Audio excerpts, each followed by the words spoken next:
Olá pessoal, então iniciando as nossas duas aulas aqui, né, de estrutura de dados. É, Qual que é a proposta então dessas aulas?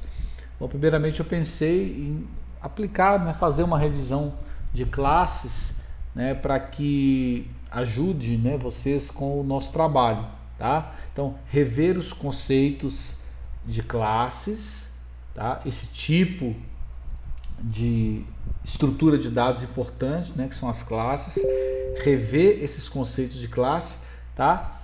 E além disso, né, aprender os conceitos, né, o conceito de filas, tá? Já que nós havíamos estudado, né, nas aulas anteriores o conceito de pilha, tá, pessoal? Mas nós vamos começar então com a revisão de classes, porque o nosso trabalho eu já entreguei para vocês e o prazo é também no dia 6 de outubro às 23h59. Então eu vou aplicar, apesar que vocês já têm o material em mãos no PDF, tá? Mas eu fiz questão também de gravar essa aula explicando, né, mais uma vez os conceitos de classe. Ok, pessoal? Então vamos lá. Eu começo já perguntando, né, o que são classes mesmo? Então classes, como eu disse lá na introdução, é um tipo de estrutura de dados que abstrai um conjunto de objetos com características similares. Bom, então assim, lembrando as nossas primeiras aulas, tá? Uma regrinha básica. O que nós fazemos então? Qual que é a ideia básica de desenvolver um sistema, de criar um sistema computacional? Você abstrai o mundo real, tá? Você simula o mundo real dentro do computador, tá? Só que aí para isso, né, nós já vimos que nós temos que colocar tudo isso numa linguagem que o computador entenda, tá? Mas voltando às classes, a classe, quando eu crio a minha estrutura de dados usando classe, eu encapsulo, eu escondo as abstrações desses dados, ou seja, o usuário que vai usar o meu sistema, ele não precisa saber qual tipo de dado que eu usei, né? Como que esses dados são manipulados, ele não precisa saber isso.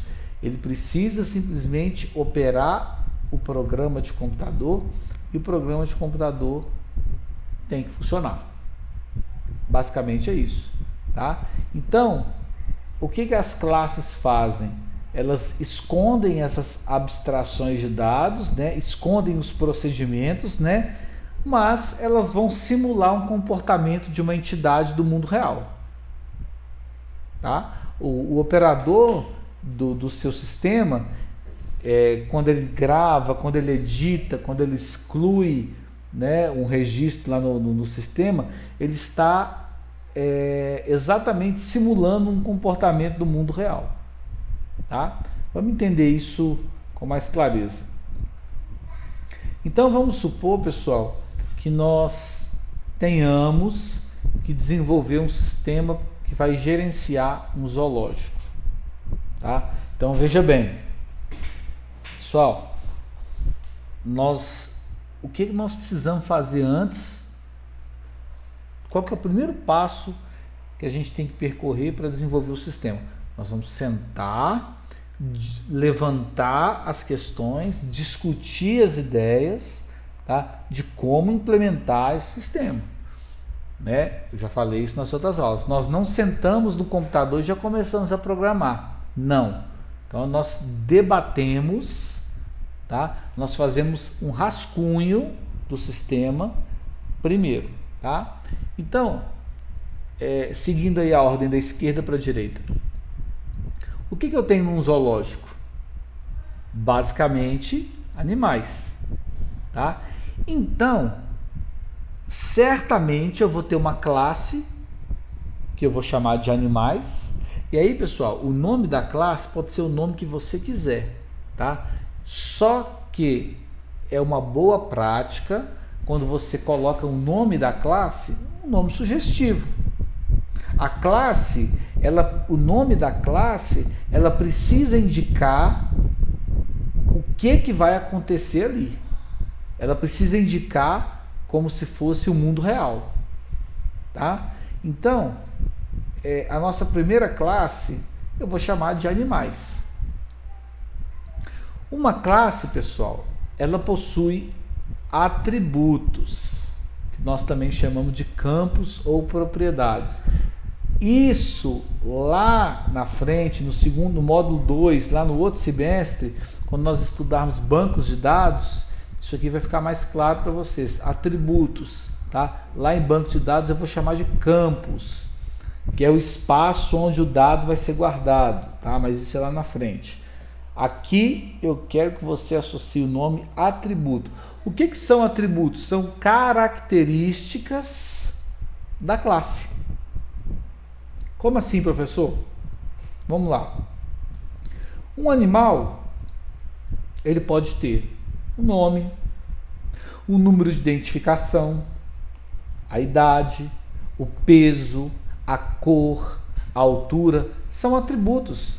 Vocês lembram do carro? Do exemplo que nós demos na aula lá? O carro tem placa, o motor, o tipo de combustível. Não, placa não, né? É motor, o ano de fabricação, tipo de combustível, se a direção é hidráulica ou não. Tudo isso é atributo, tá? Então, atributos são características daquela classe, tá? Seguindo, então, a partir disso, por exemplo, eu posso ter um registro da classe animais. O que é o registro? Um registro é um conjunto de dados que geram uma informação, tá? Não sei se vocês lembram na primeira aula, eu expliquei a diferença de dados para informação. Então, o que é dado? Root é um dado, que eu chamo de nome. 304 é um dado que eu chamei de número de identificação. 114 é um dado referente à idade. Então, os dados organizados eu chamo de informação ou registro. Eu tenho, no meu zoológico, eu tenho uma tartaruga chamada Ruth, cujo número de identificação é 304, e essa tartaruga tem 114 anos. Isso é uma informação. E essa aqui é a fotinha da Ruth. Ok, pessoal? Então, isso aqui é um registro, tá? Vamos lá. Só que esses dados, eles têm que ser formatados, tá? Esses dados, eles têm que ser documentados. Eles precisam ser identificados de uma determinada forma, tá? Então, essa é a forma que nós vamos utilizar, tá? Para identificar para formatar os nossos dados. E essa é a forma que eu gostaria que vocês me entregassem o trabalho, tá? O nosso trabalho, eu propus a criação de algumas classes, tá? Deixei vocês livres para criar os atributos com os tipos de dados que vocês acharem melhor. Mas vamos lá então. A classe animais, ela tem nessa coluna os atributos e tem na coluna da direita os tipos de dados. Bom, o atributo nome, né, root, ele tem que ser string, né? Porque ele é texto. Eu não posso colocar aqui um atributo que vai receber o nome do animal. Eu não posso colocar aqui um valor inteiro. Porque se eu colocar um valor inteiro, o meu sistema só vai aceitar gravar número, né? Já o número de identificação da nossa tartaruguinha Ruth, ela pode ser um tipo de dado inteiro. A idade da Ruth também pode ser um tipo inteiro. Já o peso da Ruth tem que ser um número real, ou seja, um tipo de dado que aceita decimal, né? Um peso 90,5 quilos, tá, pessoal? Então, eu vou avaliar também essa lógica no trabalho de vocês, tá? Dependendo do atributo que você colocar aqui, eu vou avaliar se o tipo de dado ele é relevante, tá? Só que agora, aqui nesse exemplo, nós temos somente os atributos. Eu preciso indicar também os métodos ou operações que vão nos permitir manipular os dados que vão ser gravados nessa classe, tá? Então, eu falei para vocês nas primeiras aulas, estrutura de dados é uma forma de organizar os seus dados, né, para que haja, né, um sistema automatizado, né? Então, quem que manipula esses dados? É o que nós chamamos de métodos ou operações. Quem que são esses métodos e operações? É o método que vai gravar no banco de dados, é o cara que vai editar, que vai excluir, que vai consultar aquele animal. Tudo isso são métodos, tá? Então, como que nós definimos os métodos? Como que nós representamos os métodos? Dessa forma, né? Aqui são exemplos, tá, pessoal? O método definir nome, o método comer, né? Vamos supor que a cada vez que o funcionário dá de comer lá para as tartarugas, ele tem que registrar isso no sistema. Então eu posso ter um método chamado comer, né? O que esse método comer faz, professor? Sei lá, eu posso gravar o tipo de comida que foi dado, qual a data e a hora que foi dado. Eu posso chamar isso de comer, né? Definir nome é gravar no sistema o nome daquele animal. Então eu vou digitar lá Ruth, salvei, né? Eu vou chamar um método, eu vou invocar um método chamado definir nome, que vai pegar esse atributo aqui, vai pegar o dado que foi digitado e vai gravar isso no sistema para mim. Tá, pessoal? Então, não existe método sem atributo. O método, para que ele funcione, ele precisa dos atributos. Porque os atributos é que tem os dados que o método vai manipular. Só lembrando aqui um pouquinho da aula de algoritmo, né, da aula passada, é a mesma coisa. Os operadores é que vão dizer para o computador o que ele vai fazer com aqueles números. Eu vou multiplicar, eu vou somar, eu vou subtrair, vou dividir, tá? Então, é dessa forma que nós representamos uma classe com seus métodos. Ok? Bom, o nosso sistema não vai ter só a classe animais. Ele pode ter, por exemplo, quantas classes eu achar necessário. Depende do que eu quero que o meu sistema faça. Eu quero gerenciar os funcionários do zoológico. Então, eu vou criar uma classe e vou dar o nome para ela, por exemplo, de funcionário. Porque é uma boa prática de programação que a minha classe tenha o nome daquilo que ela vai representar, tá? A gente não pode esquecer disso. Então, pessoal, o que eu preciso saber sobre o funcionário? Quais os dados eu preciso gerenciar dos meus funcionários? Eu preciso do nome, que vai ser do tipo string, porque ele é texto. Preciso do número de identificação dele ou do número da matrícula, não importa. Repito, isso aqui depende daquilo que o cliente está pedindo, daquilo que o sistema vai controlar, tá? Número de identificação, número de matrícula, CPF, RG, você é quem sabe. Eu preciso do telefone dele, do tipo string também, e preciso saber o departamento do funcionário. Quais os métodos ou operações que vão manipular os dados? Por exemplo, atualizar telefone, né? O que esse método vai fazer? Eu vou pegar, por exemplo, o telefone, depois que o dado está gravado no banco de dados, o usuário, nossa, errei, como que eu faço agora? Ele consulta aquele funcionário, digita o telefone correto, clica em salvar, então o sistema vai chamar esse método, vai pegar o telefone digitado e vai gravar e vai fazer a correção. Tá? Então, essa é a nossa classe de funcionário. Ok, pessoal? Então, a revisão sobre classes é essa. Nós vamos agora passar para as filas.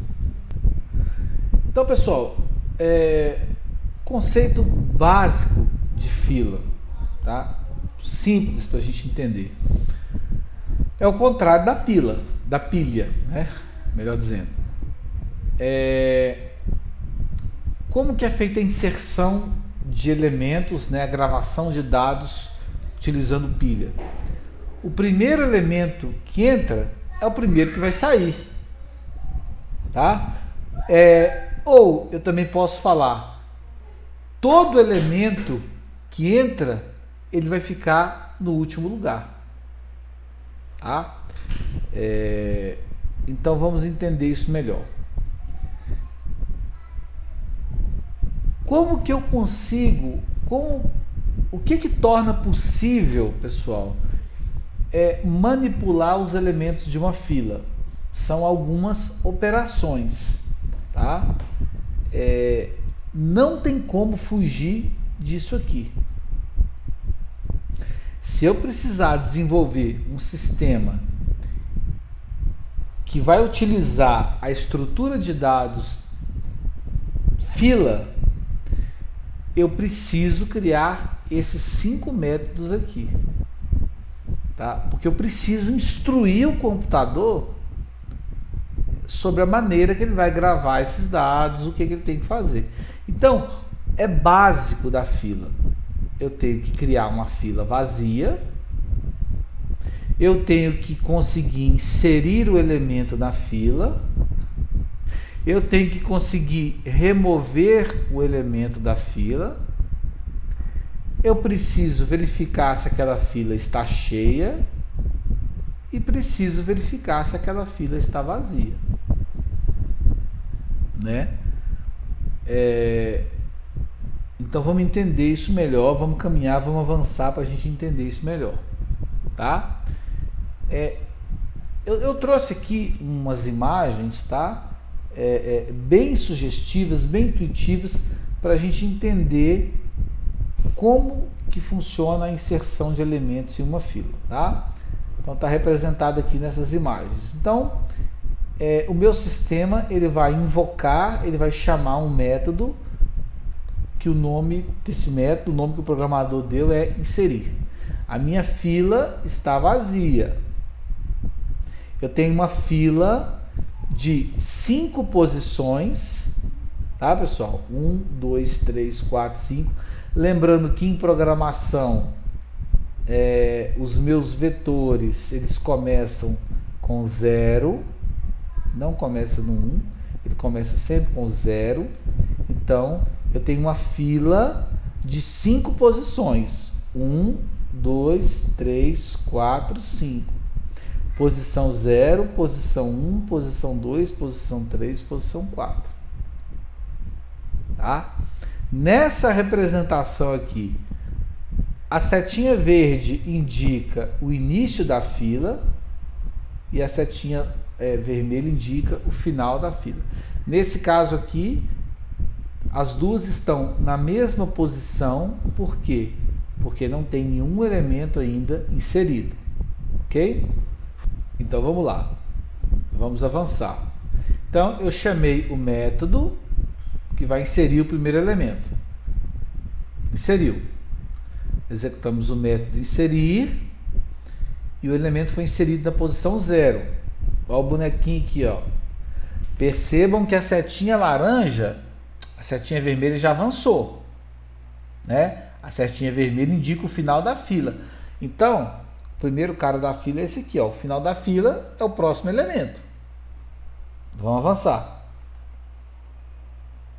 Ó, já mudou de novo. Eu continuo avançando. Ó, já inseri 4 elementos. Eu só tenho mais uma vaga na minha fila, só tenho mais um espaço, né? Então agora eu finalizo. E aí o que acontece?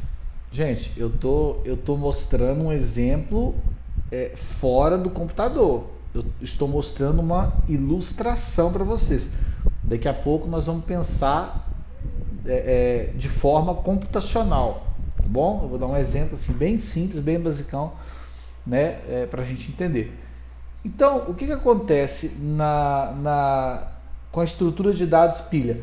Depois que eu insiro o último elemento, porque nesse caso aqui, pessoal, o programador determinou que a fila tem 5 posições, ou seja, só existem 5 vagas. Então, quando o último elemento foi inserido, para onde que vai essa setinha? Ela não pode ir para cá, ó, porque a setinha vermelha, ela indica o último elemento da fila. O último é esse cara aqui, ó. Então, o correto seria isso aqui, ó.